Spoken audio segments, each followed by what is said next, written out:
L'Italie entamait ce lundi son déconfinement. Après des semaines de restrictions strictes, les musées ont pu rouvrir leurs portes ici à Rome.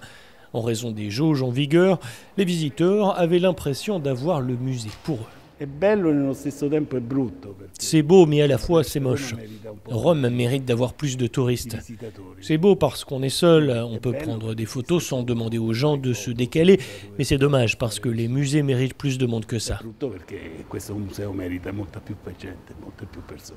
À travers la péninsule, les restaurants ont aussi pu servir leurs premiers clients en terrasse et même les cinémas ont rouvert avec une distance d'1 mètre entre chaque spectateur. Les terrasses ont également ouvert en Écosse, qui allège elle aussi les restrictions.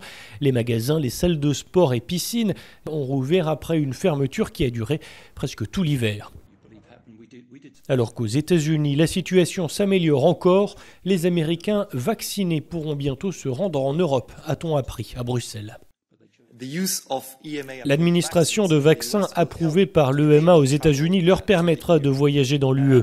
Nous avons fait une proposition de certificat vert numérique, selon laquelle les États membres seront en mesure de reconnaître les personnes qui ont été vaccinées avec des sérums approuvés par l'EMA. Et nous sommes déjà en contact avec nos homologues américains au sujet des certificats verts numériques pour garantir la cohérence et la compatibilité.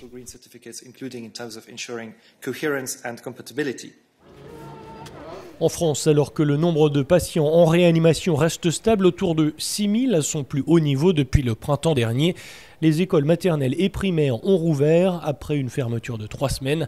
C'est la première étape du déconfinement du pays. L'interdiction des voyages devrait être levée la semaine prochaine.